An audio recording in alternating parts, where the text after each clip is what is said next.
తర్వాత ఏ విధంగా అనిపిస్తుంది 5 ఏళ్ల కాలంలో? గతంలో ఏమీ లేవండి.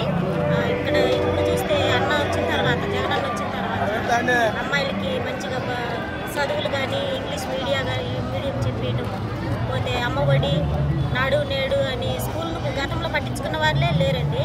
కానీ ఇప్పుడైతే అన్న వచ్చిన తర్వాత అన్నీ బాగా చూస్తున్నాడు. ఆడపిల్లలకి అందరికీ కూడా అన్నీ జరగాలని, ఇప్పుడు పొదుపు వాళ్ళకి అయితేమి, రుణమాఫీ అయితేమి, అన్ని విషయాలలో అన్న ఆడవాళ్ళకి అండగా ఉంటాడు. జగన్ అన్న మళ్ళీ రావాలని నేను కోరుకుంటున్నాను. మరి ఇక్కడ సిద్ధం సభ జరుగుతుంది కదా, మరి Telugu Desam party, BJP party, Janasena party పొత్తు పెట్టుకున్న తర్వాత జగన్మోహన్ రెడ్డి గారి మొదటి సభ ఇది. ఈ సభలో మేనిఫెస్టో రిలీజ్ చేసే అవకాశాలు ఏమైనా ఉన్నాయంటారా? ఉన్నాయండి, చెప్తానన్నాడు, చేస్తాడు. ఇప్పుడు చేస్తాడు, అందరికీ ప్రయోజనకరమైనవే చేస్తాడు. కానీ చెప్తాడు, చేస్తాడు, చేసి చూపిస్తాడు అన్న. మరి ఇప్పుడు చంద్రబాబు, పవన్ కళ్యాణ్ చూస్తుంటే పవన్ కళ్యాణ్ అయితే ఇష్టానుసారంగా మాట్లాడుతున్నారు జగన్ గారి గురించి. జగన్ నా 4వ భార్య, జగన్ నేను వదిలిపెట్టను, నేను అధికారంలోకి వస్తానేసి అంటున్నారు కదా.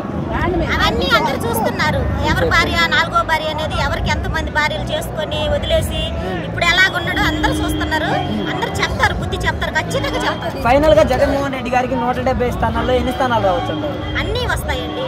175 ఖచ్చితంగా వస్తాయి. సీఎం అయితే అవుతాడు ఈసారి? అవుతాడు, ఇప్పుడే కాదు, మళ్ళీ కూడా అవుతాడు, మళ్ళీ అవుతాడు. మరి చంద్రబాబుని, పవన్ కళ్యాణ్ చూసి జగన్ గారు భయపడుతున్నారు అనేసి అంటున్నారు. లేదు, భయం పులి భయపడదు, ఎప్పుడు పిల్లి మాత్రమే భయపడి. సింహం సింగిల్ వస్తుంది, సింహం సింగిల్ గానే వచ్చింది. జై జై.